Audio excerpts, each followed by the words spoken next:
Hello everyone, welcome back to my channel ओज टहलिया वांगशन फैन फिक्शन।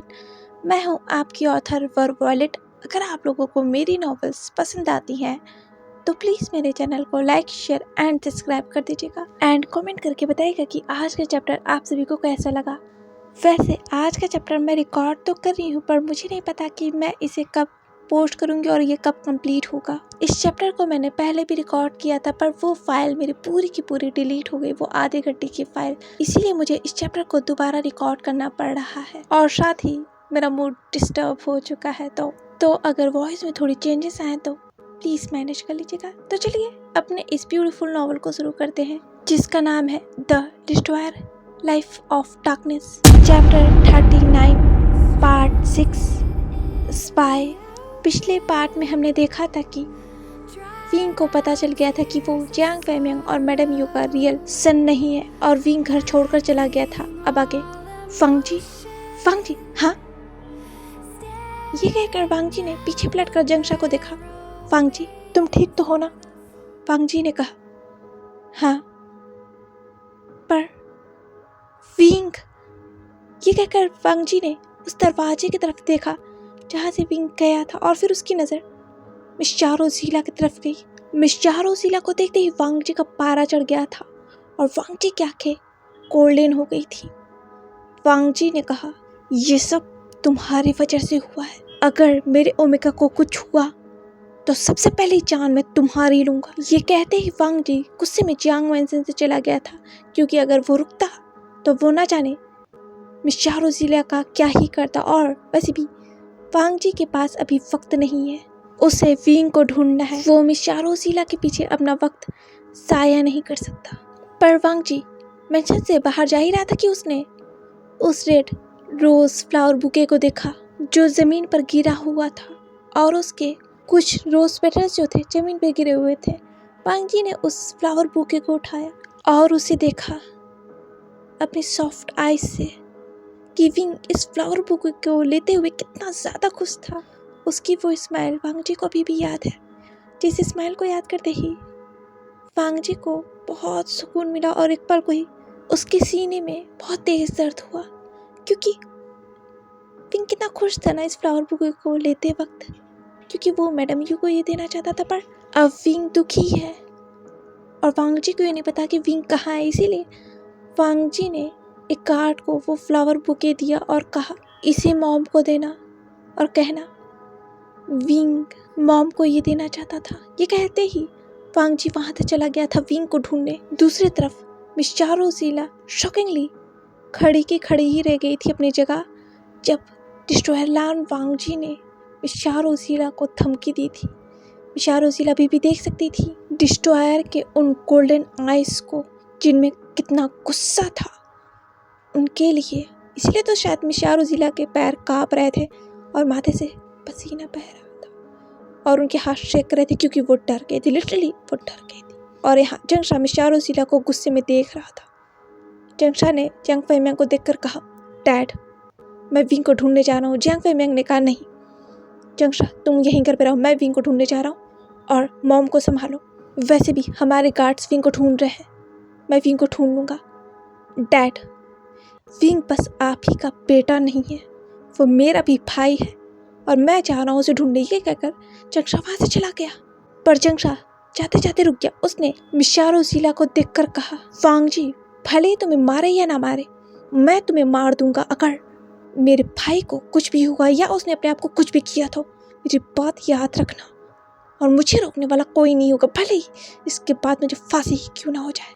जंगशा, डैड, ये कहकर जंगशा पीछे मुड़ा। उसने जियांग फैमियांग को देखकर कहा, ये मैं मजाक नहीं कर रहा, अगर मेरे भाई को कुछ हुआ इसकी मैं जान ले लूँगा। ये कहकर जंगशा वहाँ से गुस्से में चला गया था। जियांग वैनसन से जंगशा के गुस्से को देखकर जियांग फैमियांग दंग रह गए थे, क्योंकि जियांग फैमियांग जानते हैं जंगशा ये कर सकता है। मिशा, हाँ, ये कहकर मिस चारोज़िला ने जियांग को देखा। जियांग ने कहा, मिशा, अब क्या करना है? क्या मतलब? ऑर्डर्स क्या है मिस चारोज़िला? मिस चारोज़िला ने कंफ्यूज होते हुए कहा, ऑर्डर्स? जियांग ने कहा अपने चश्मे को सही करते हुए, मिशा, लाइफ को हमें ढूंढना चाहिए, लाइफ खतरे में है। वैसे भी वो हमारे वजह से खतरे में पड़ी है और अब तो वो बाहर है, उनके ऊपर खतरा बढ़ गया है। जैसे ही जियांग ने ये कहा, मिसाओ रोज़ीला का फ़ोन रिंग हुआ फिर से। मिसाओ रोज़ीला ने अपने फ़ोन को अपने पॉकेट से बाहर निकाला और उस फ़ोन को देखा जिसमें 75 बार यांग का कॉल आया था। फ़ोन साइलेंट था, इस वजह से मिसाओ रोज़ीला को पता नहीं चला था और उस वक्त मिसाओ रोज़ीला बिजी थी, इस वजह से उनका ध्यान ही नहीं गया कि वो फ़ोन पे ध्यान थे कि वो वाइब्रेट हो रहा है। पर मिसाओ रोज़ीला ने अभी देखा तो उनकी आंखें बड़ी हो गई थी क्योंकि इतने सारे कॉल्स जो यांग के थे। मिसाओ रोज़ीला ने फ़ोन को उठाया और कहा, हेलो। दूसरी तरफ से आवाज़ आई, मिसाओ रोज़ीला तुम कहाँ हो? तुम मेरा फ़ोन क्यों नहीं उठा रही थी? यांग, मैं मिस्टर यांग, फ़ोन मुझे दीजिए। रोज़ीला, प्रेसिडेंट तुमसे बात करना चाहती हैं। क्या प्रेसिडेंट? हेलो मिस्टर, आप कहाँ थी? वो प्रेसिडेंट। ये कहकर मिसाओ रोज़ीला स्ट्रेट खड़ी हो गई और उन्होंने प्रेसिडेंट को 90 डिग्री पो किया और कहा, good morning president. Good morning मिसाओ रोज़ीला, ये गुड मॉर्निंग चल रहा है और वैसे भी इसमें कुछ भी गुड नहीं है। पहले ये बताइए आप कहाँ थी? वो प्रेसिडेंट, मिस्टर, आप मिस्टर जियांग क्या थी? आप अपना फ़ोन रिसीव क्यों नहीं कर रही थी? और ये मुझे बताइए कि लाइफ कहाँ है? वो प्रेसिडेंट, लाइफ? मिशा, मैंने आपसे कुछ पूछा है, लाइफ कहाँ है?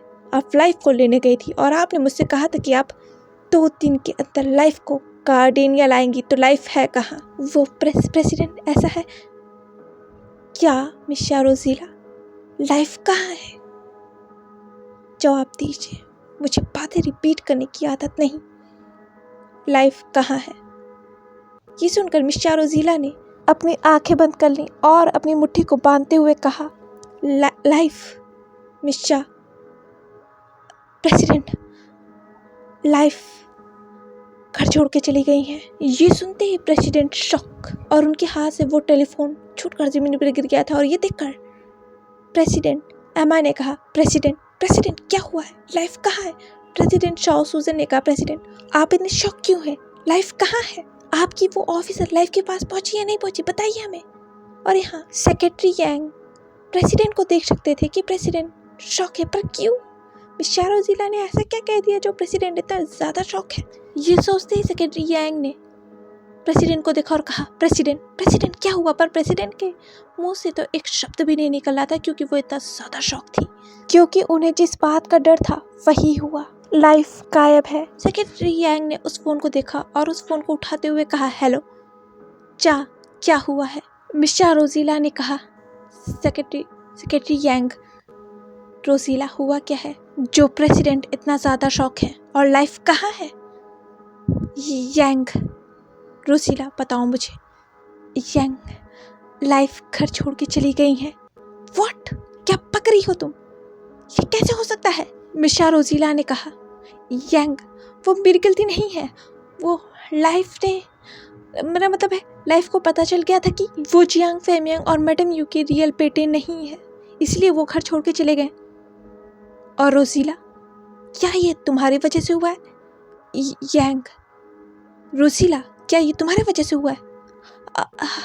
हाँ ठीक है, तब ये तुम्हारे वजह से हुआ है ना रोज़ीला, तो तुम ही लाइफ को ढूंढो लाइफ को, ये तुम्हारी गलती है। रोज़ीला, मैंने तुमसे कहा था कुछ फैसले दिल से लिए जाते, पर नहीं, तुम हमेशा ही दिमाग से फैसले लेती हो, दिल से नहीं।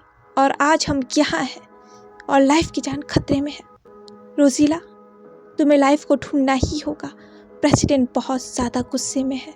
पर यांग, रोज़ीला, मैंने जो कहा है वो करो, लाइफ को ढूंढो, वरना तुम जानती हो बात कितनी बिगड़ सकती है और ये बात हाई ऑफिशियल तक जा सकती है, क्योंकि तुमने किसी से पूछा नहीं था और हाई ऑफिशियल तुम्हारे ऊपर बैठ जाएंगे और तुम्हारी नौकरी जा सकती है। पर यांग ये मेरी गलती। यांग। दूसरी तरफ आपने कहा प्रेसिडेंट मैंग लाइफ घर छोड़ के चली गई हैं। प्रेसिडेंट सूजन ने कहा, प्रेसिडेंट मैंग, आप तो लाइफ के ऊपर नज़र भी नहीं रख पाई, तो आप लाइफ को सेव कैसे करने वाली थी?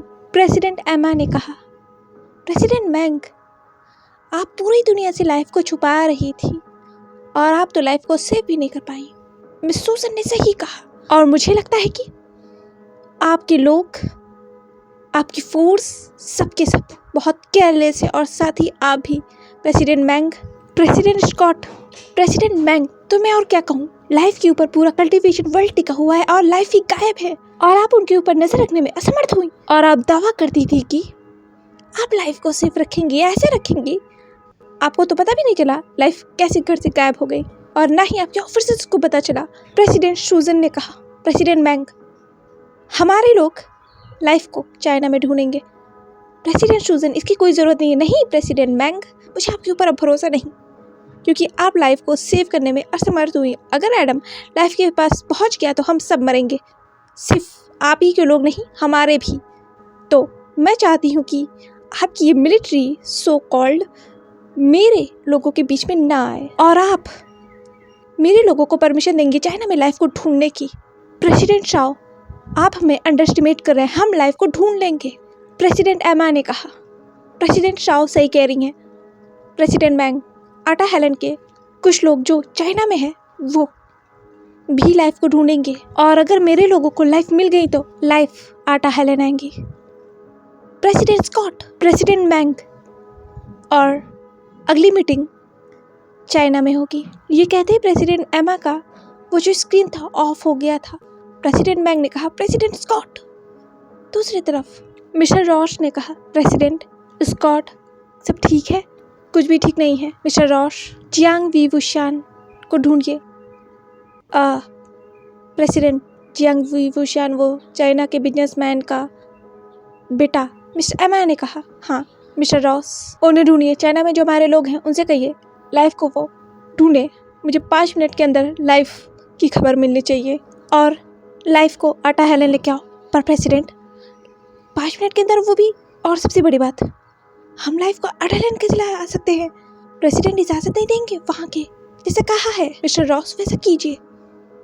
लाइफ को यहाँ कैसे लाना है वो मेरी जिम्मेदारी है। प्रेसिडेंट, अगर ये हुआ हड़कंप मच जाएगा पूरे कल्टीवेशन वर्ल्ड में। अगर लाइफ को अगर आप यहाँ लेकर आई तो वैसे भी लाइफ चाइना की सिटीजन है। मिस्टर रॉस, लाइफ कब से चाइना की सिटीजन हो गई? दूसरी तरफ प्रेसिडेंट बैंग, आपने हमें बहुत निराश किया है। मैं डिसअपॉइंटेड हूँ आपसे, मुझे आपसे ये उम्मीद नहीं थी, पर मैं आपको आगाह कर रही हूँ, लाइफ को आप जल्दी से जल्दी ढूंढिए वरना बवाल हो जाएगा। क्योंकि मिस एमा को आप जानती हैं, अगर उन्होंने कहा है लाइफ को वो आटा हेलन ले जाएंगी, चाहे कुछ भी क्यों ना हो जाए, तो वो ऐसा करके रहेंगी। तो मैं आपको ये फेवर कर रही हूँ। President Shao, thank you. President Mang, thank you बोलने की ज़रूरत नहीं है, पर मैं आपसे निराश हूँ। पर मेरे लोग चाइना में आपके लोगों की मदद करेंगे और आपके लोग इसमें कोई भी दखल अंदाजी नहीं करेंगे।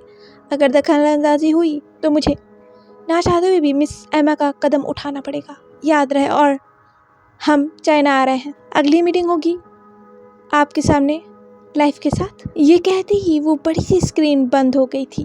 प्रेसिडेंट शाओ अब बहुत परेशान लग रही हैं। ये सुनकर प्रेसिडेंट शाओ ने सेक्रेटरी चिनचिन को देखा। सेक्रेटरी चिनचिन ने कहा, प्रेसिडेंट शाओ, सूजन ने कहा, सेक्रेटरी चिनचिन, चाइना में हमारे लोगों से कहिए लाइफ को ढूंढे और प्रेसिडेंट बैंक की मदद करें जितनी भी हो सके उतनी। सेक्रेटरी चिनचिन ने कहा, पर प्रेसिडेंट बैंक ने तो हमें धोखा दिया है ना, हमसे इतनी बड़ी सच्चाई छुपाकर, और आप उनकी मदद करना चाहती हैं? सेक्रेटरी चिनचिन, धोखा तो उन्होंने दिया है, पर अगर शायद हम उनकी जगह होते तो शायद यही करते। पर देखने वाली बात यह है कि अगर कल्टीवेशन वर्ल्ड के बाकी कंट्रीज को पता चल गया तो ये मामला बहुत ज़्यादा बिगड़ सकता है। मिस चिनचिन ने कहा, क्या हालात बिगड़ते जा रहे हैं मिस्टर यांग? पर प्रेसिडेंट, करना क्या है? मिस्टर यांग, लाइफ को ढूंढिए। 10 मिनट है आपके पास। लाइफ मुझे यहाँ गार्डेनिया में चाहिए। दूसरी टीम को इस पर लगाओ, मिलिट्री बुलाओ, जो भी हो करो, बस लाइफ को ढूंढो। प्रेसिडेंट, पर चारों ज़िला से मुझे कोई मतलब नहीं है। दूसरी टीम बुलाओ, मुझे उस पर भरोसा नहीं। सेक्रेटरी यांग ने कहा, प्रेसिडेंट मैंग से? पर प्रेसिडेंट मैंग, ये 10 मिनट में कैसे हो सकता है? प्रेसिडेंट मैंग ने घूर कर मिस्टर यांग को देखते हुए कहा, 10 मिनट यानी 10 मिनट। अगर 10 मिनट के अंदर आप लाइफ को नहीं ढूंढ पाए, तो अगर प्रेसिडेंट एमा के लोगों ने लाइफ को ढूंढ लिया तो वो लाइफ को आटा हेलन लेकर चले जाएंगे, और ये मैं होने नहीं दे सकती। जी प्रेसिडेंट।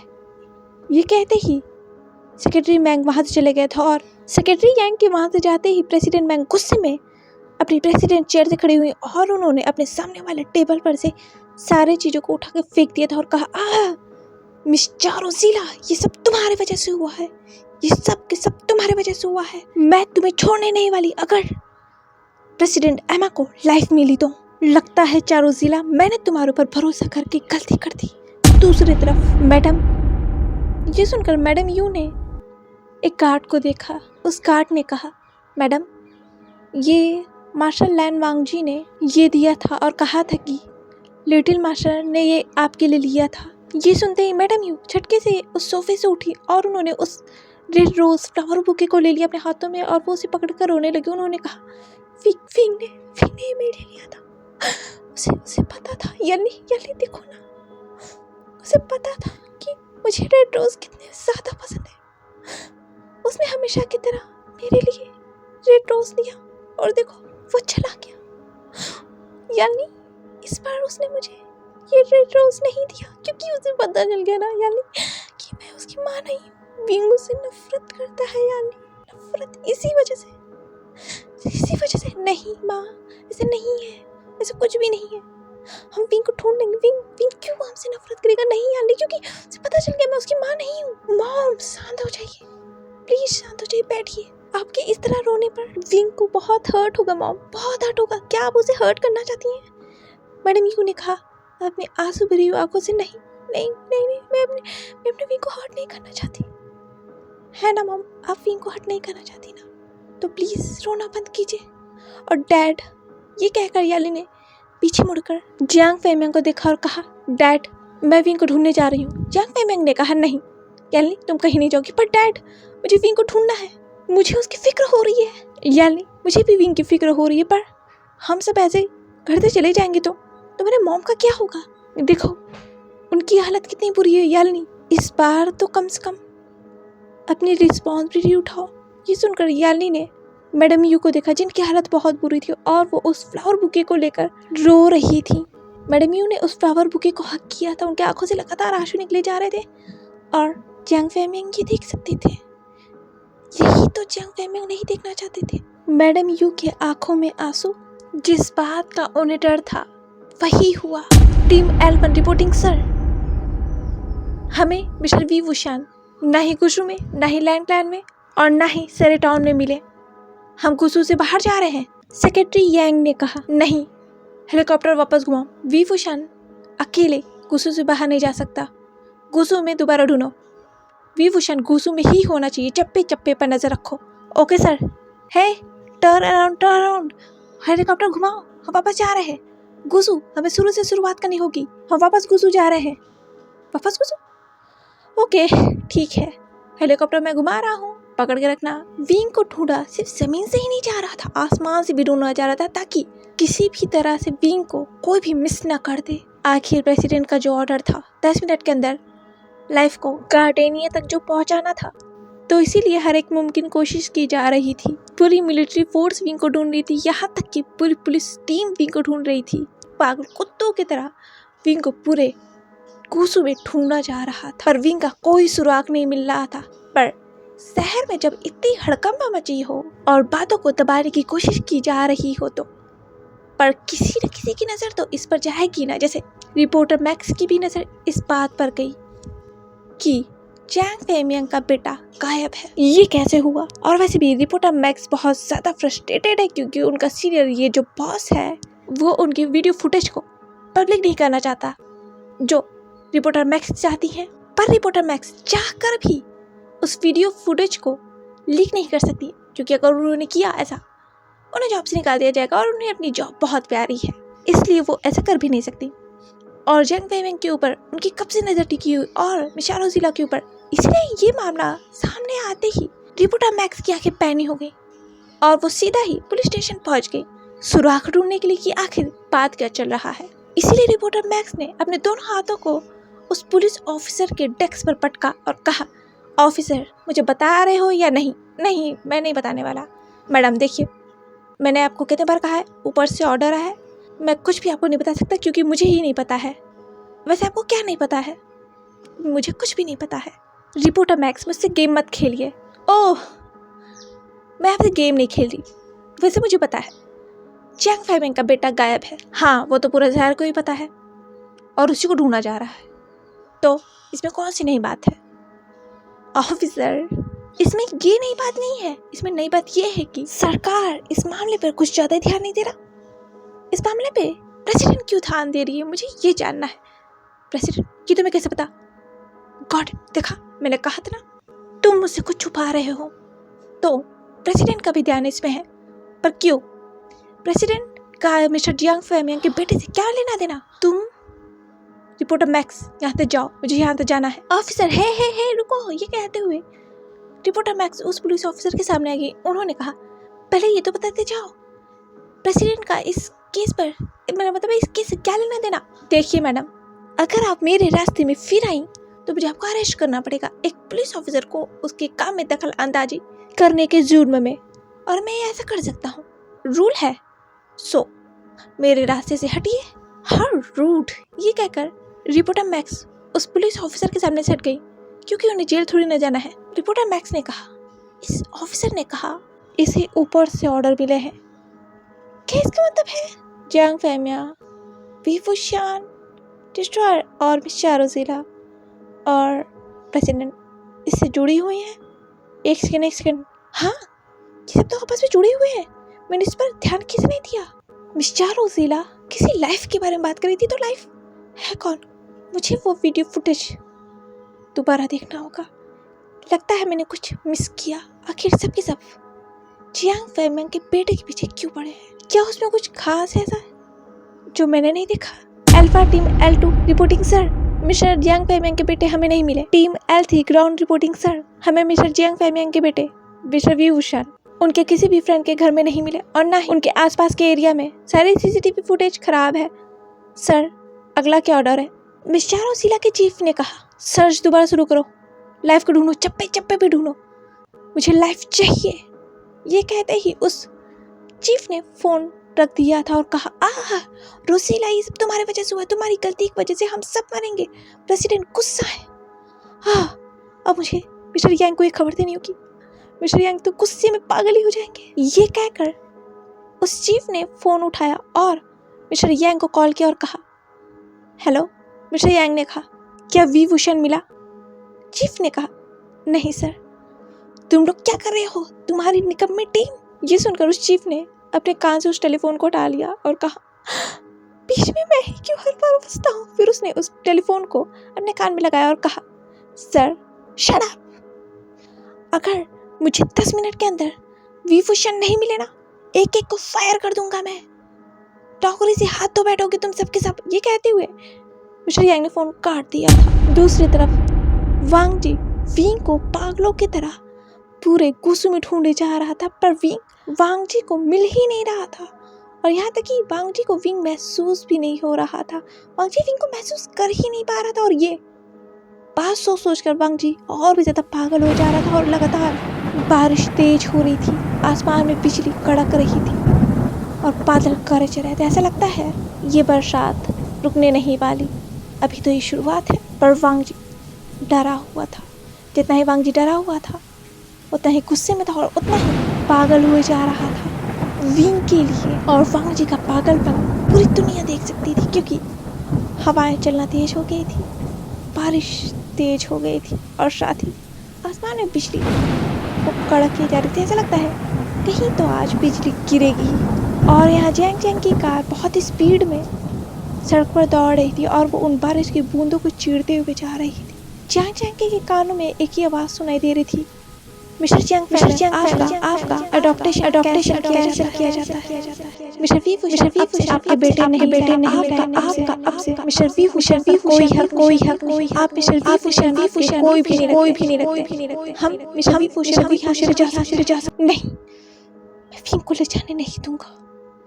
विंग मेरा भाई है, मेरा। ये कहकर जियांग जैंग ने उस कार की स्पीड को और तेज कर दी थी और उसके हाथ उस स्टीयरिंग व्हील पर कस गए थे।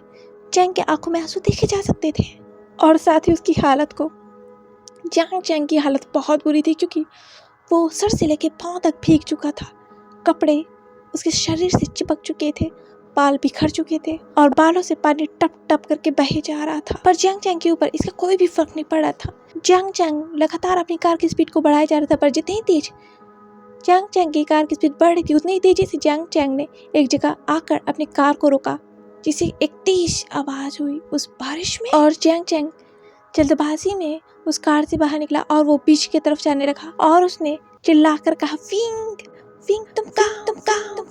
जियांग चैंग उस बीच में खड़े होकर चिल्ला चिल्ला कर विंग को ढूंढ रहा था ताकि विंग उसकी आवाज सुने और उसे जवाब दे, पर जियांग चैंग की आवाज वहां सुनने वाला कोई नहीं था। जितनी ही बार जियांग चैंग विंग का नाम लेकर चिल्लाता, उतनी ही बार जियांग चैंग की वो आवाज पूरी जगह गूंज कर वापस उसी की तरफ आती थी। जियांग चैंग ने कहा, ये सुनकर, विंग तुम कहाँ हो? विंग तुम ये कैसे कर सकते हो? तुम हमें के छोड़कर कैसे जा सकते हो विंग? कैसे? माना कि हमसे गलती हुई, पर विंग मुझे भी नहीं पता था। नहीं मुझे, नहीं सीजे को, हम दोनों को ही नहीं पता था कि, पर इतनी बड़ी गलती की सजा, ये कैसी सजा है विंग कि तुम हमें छोड़ के ही चले गए? कम से कम एटलीस्ट एक बार बात कर सकते थे। मॉम डैड से नाराज थे ना, हमसे तो नहीं, हमारी तो कोई गलती नहीं थी ना, तुम हमें कैसे छोड़ के जा सकते हो विंग? क्या तुम हमसे नफरत करने लगे हो? क्या तुम मुझसे नफरत करने लगे हो, या फिर कि मैं तुम्हारा भाई नहीं हूँ विंग? इस तरह कौन जाता है छोड़कर? विंग क्या तुमने सही नहीं किया? एक बार विंग, एक बार मेरे सवालों का जवाब दो। कहाँ हो विंग, कहाँ हो? ये कहकर जियांग चैंग ने उस समुद्र के पानी को देखा जो उसके पाँव को छूकर चली जा रही थी वापस। जियांग चैंग ने कहा, इसी जगह विंग, हम सब बचपन में आते थे एक साथ, मैं, तुम, सीजे इन समुद्र के पानी से खेलते थे और रेत का घर बनाते थे, जिसमें हम सब एक दूसरे से प्रॉमिस करते थे कि हम सब एक दूसरे को छोड़कर कभी नहीं जाएंगे, हमेशा एक साथ रहेंगे। पर विंग तुमने तो प्रॉमिस तोड़ दिया, तुम चले गए। विंग विंग विंग, ये कहकर जियांग चैंग ने कसकर विंग का नाम चिल्लाया, पर वो आवाज लौटकर जियांग चैंग के पास ही आई। ये सुनते ही जियांग चैंग टूट गया था और वो अपने घुटनों पर उस रेत में बैठ गया था। उसने कहा, विंग तुम कहाँ हो? विंग तुम कहाँ हो? जियांग चैंग की आंखों से लगातार आंसू बह जा रहे थे और साथ ही उस बारिश की बूंदें लगातार जियांग चैंग को भिगाए जा रही थी। लगता है मदर ऑफ अर्थ, ये इंसान आपसे कुछ ज्यादा ही प्यार करते हैं और आपको सच में अपना मानने लगे हैं। ये कहकर एडम, जो जियांग चैंग को देख रहा था, उसने अपने नीचे देखा विंग को, जिसके आंखों में आंसू थे और वो फुट फुट कर रो रहा था, और वो उस समुद्र के पास उस रेत में बैठा हुआ था। उसने अपने घुटने को अपने हाथों से पकड़ा हुआ था और अपना सिर अपने दोनों घुटनों के बीच में डाला हुआ था। एडम विंग के पीछे ही खड़ा था और वो उसे देख रहा था और साथ ही जियांग चैंग को भी देख रहा था। एडम ने कहा, इतने आंसू लाइफ, अपने आंसू बचा के रखिए, और ये इंसान आपको बचा नहीं पाएंगे। बस ये इतने से ही डर गए, आप चंद घंटों के लिए क्या गायब हो गई, इनकी सांसें ही अटक गई। पर सोचिए जरा, जब ये इंसान अपने मदर ऑफ अर्थ को अपने ही आंखों के सामने मरते हुए देखेंगे तो ये क्या करेंगे? ये कहकर एडम ने विंग से अपनी नजरें हटाकर जियांग चैंग को देखा। विंग जियांग चैंग को नहीं देख पा रहा था और ना ही उसकी आवाज सुन पा रहा था, और ना ही जियांग चैंग विंग को देख पा रहा था और ना ही उसकी रोने की आवाज को सुन पा रहा था कि विंग कितना रो रहा है, कि विंग कितना टूट गया है। ये एडम ने किया था। एडम की वजह से ना ही विंग जियांग चैंग को देख पा रहा था और ना ही जियांग चैंग विंग को देख पा रहा था। एडम ने कहा, रोने का कोई फायदा नहीं है, क्योंकि अंत तो मैं लिखूंगा लाइफ की। ये कहकर एडम ने जियांग चैंग को देखा। जियांग चैंग उस रेत से उठ गया था, क्योंकि उसे विंग को जो ढूंढना था, पर उसे नहीं पता था विंग उसके पास बहुत बहुत पास पर, उसे नहीं पता था। पर जियांग चैंग तो वहां से चला गया अपनी कार को स्टार्ट कर कर विंग को ढूंढने के लिए। और ये सब एडम देख रहा था। उसे बहुत खुशी हो रही थी, उसके फेस पर एक बड़ी सी स्माइल थी और जियांग चैंग के आंखों में उतने ही आंसू। वो टूट गया था, लिटरली वो टूट गया था। पहली बार जियांग चैंग खुद को इतना बेबस, इतना लाचार महसूस कर रहा था कि वो अपने भाई तक को नहीं ढूंढ पा रहा है, जिससे वो इतना ज्यादा प्यार करता है। क्यों क्यों क्यों क्यों विंग, मैं तुम्हें नहीं ढूंढ पा रहा हूँ। विंग, तुम कहाँ विंग? ये कहते हुए जियांग चैंग अपनी कार की स्पीड बढ़ाया जा रहा था, पर उसने देखा जियांग फैमिंग की कार एक जगह खड़ी है और जियांग फैमिंग एक पार्क से बाहर निकल रहे हैं। जियांग चैंग ने अपनी कार को रुका और कहा, डैड। जियांग फैमिंग ने कहा, जियांग चैंग तुम यहाँ क्या कर रहे हो? जियांग चैंग ने अपनी कार से निकलते हुए कहा, डैड मैं विंग को ढूंढ रहा था। जियांग फैमिंग ने कहा, क्या क्या क्या विंग मिला? जियांग चैंग ने कहा, डैड विंग मिलता तो विंग मेरे साथ होता ना, क्या आपको विंग मिला? जियांग फैमिंग ने कहा, नहीं मैं उसे ढूंढ नहीं पा रहा। जियांग उसे ढूंढ नहीं पा रहा, वो उस बीच में भी नहीं है। मैं क्या डैड, मैं भी अभी वहीं से आ रहा हूँ, विंग वहाँ नहीं है। क्या वो उस पार्क में? नहीं, वो यहाँ भी नहीं है। विंग विंग हमेशा मुझसे जिद करता था इस पार्क में आने के लिए, पर देखो ना वो यहाँ नहीं है। मैंने विंग के हर फेवरेट प्लेसेस को ढूंढा, पर विंग कहीं भी नहीं है। जियांग चैंग ने जियांग फैमिंग को हक करते हुए कहा, डैड हम विंग को ढूंढ लेंगे, हम विंग को ढूंढ लेंगे dad, please please. Jiang Chang देख सकता था जियांग फैमिंग कितनी बुरी हालत को। पता नहीं कितने घंटों से जियांग फैमिंग विंग को ढूंढ रहे हैं और विंग मिल ही नहीं रहा है। जियांग फैमिंग ने कहा, ये मेरी गलती है, ये मेरी गलती है, मेरे वजह से सच सामने आ गया और विंग मेरा बच्चा मुझसे दूर चला गया। डैड आपकी गलती नहीं है, ये सब उनकी वजह से हुआ है, जो अनवांटेड हमारे घर पे आ गए, अनवांटेड गेस्ट की तरह। वेंजिंग वेंजिंग रुको वेंजिंग। ये कहकर सिजोई ने वेंजिंग के हाथ को पकड़ा और उसे अपनी तरफ खींचा और कहा, वेंजिंग पागल हो गई हो? इतनी बारिश में इतने घंटों से दौड़े जा रही हो, तुम मेरी बात सुन भी रही हो? सिजोई मेरे हाथ को छोड़ो, मेरे हाथ को छोड़ो, मुझे विंग को ढूंढना है। पता है विंग को तुम्हें ढूंढना है, विंग गायब है, मुझे भी पता है, पर वेंजिंग जरा खुद को देखो, तुम्हारी हालत तुमने क्या कर ली है। चलो पहले कम से कम एटलीस्ट अपने कपड़े तो बदलो, तुम्हें सर्दी लग जाएगी, तुम बीमार हो जाएगी, तुम्हारा क्या होगा तुम समझ नहीं हो। बारिश में इतने घंटों से भाग रही हो, दौड़ रही हो, चिल्ला रही हो, पर सिजोई मुझे विंग को ढूंढना है। तुमने देखा था ना वो कितना डरा हुआ था, कितना उदास, कितना रो रहा था। हाँ मैंने देखा था विंग को, पर तुम अपनी हालत को तो देखो। माना कि तुम्हें ठीक है, मैं मान गया, तुम्हें घर नहीं जाना है, ओके तुम्हें घर नहीं जाना है, तुम्हें कपड़े नहीं बदलने, ठीक है, पर एटलीस्ट कम से कम कैब तो ले लो। कब तक यूँ भागती रहोगी? कब तक यूँ भागते भागते विंग को ढूंढते रहोगी?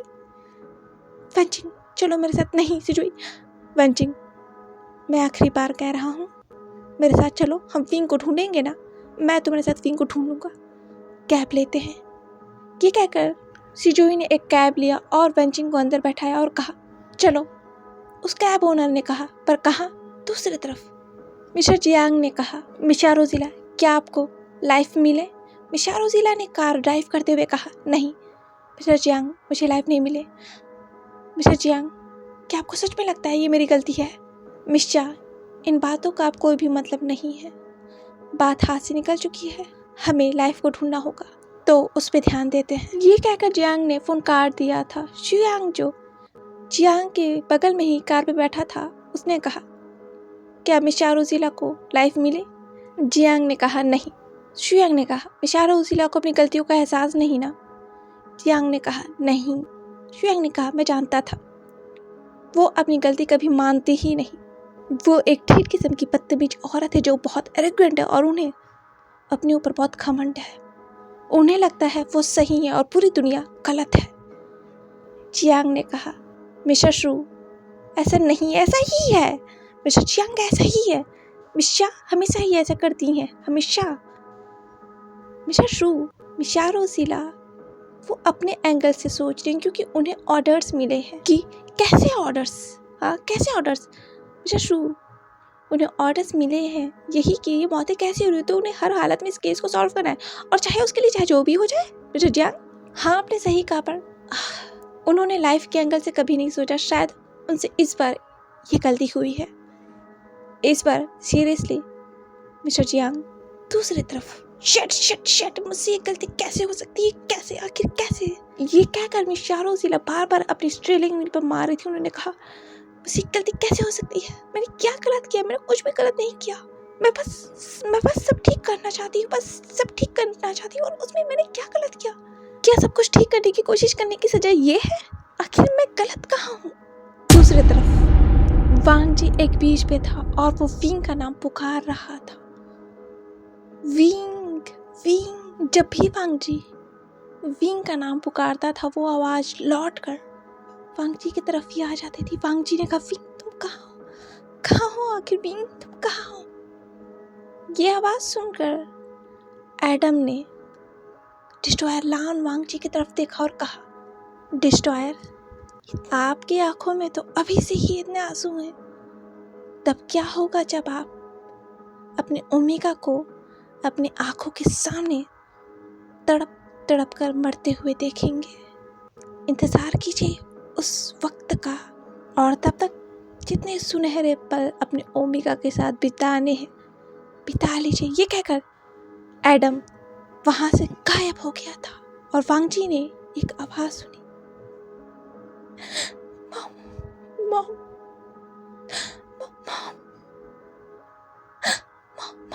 ये आवाज विंग की थी। ये आवाज सुनते ही वांग जी ने उस समुद्र के पानी की तरफ देखा जहां से लहरें उठ रही थी और वो किसी इंसान को भिगो रही थी, जो इंसान उस रेत में लिपटा हुआ था। वांग जी ने कहा विंग। ये कहकर वांग जी दौड़ता हुआ विंग के पास गया और वो उस रेत में बैठ गया था। उसने विंग के उस नाजुक से शरीर को उठाकर अपनी गोद में लिया और उसके फेस को थपथपाते हुए कहा विंग आंखें खोलो, विंग। विंग ने धीरे धीरे अपने आगे खोली, जो आंखें उसके ढंग से खुल भी नहीं रही थी क्योंकि बारिश इतनी तेज हो रही थी जो बार बार विंग के आंखों पे पड़ रही थी। फिर भी विंग ने इस आवाज को सुनकर अपने आंखें खोली और अपने सामने देखा था,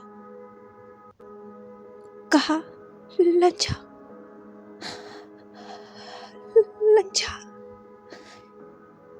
ये कहते ही विंग वांग जी को हक कर फूट कर रोने लगा था।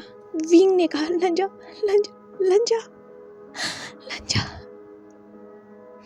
वांग जी ने कहा विंग तुम यहाँ क्या कर रहे हो बेबी, तुम यहाँ क्या कर रहे हो, घर से इतनी दूर, इतनी बारिश में। लंजा मैं अडॉप्टेड हूँ लंजा, मैं मॉम डैड का बेटा नहीं हूँ, मैं जियांग नहीं हूँ लंजा। विंग तुम ऐसा क्यों कह रहे हो, ऐसा नहीं है, ये झूठ है। नहीं लंजा, मैंने सुना वो पुलिस ऑफिसर, मॉम डैड, मैंने सब सुना। मैं जियांग नहीं हूँ, मैं लंजा कौन हूँ आगे लंजा, मैं हूँ मैं अडॉप्टेड हूँ, मैं इस दुनिया में बिल्कुल अकेला हो गया लंजा। मॉम डैड मेरे मॉम डैड नहीं है, मेरे मॉम डैड नहीं है।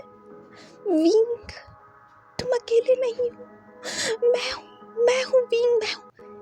ये कहते ही वांग जी ने विंग को कसकर हक कर लिया था, पर जैसे ही वांग जी ने विंग को हक किया वैसे ही वांग जी को एक फेरोमोन्स फील हुआ और वांग जी की आंखें बड़ी हो गई और वो शॉक हो गया था। और वांग जी ने कहा एडम।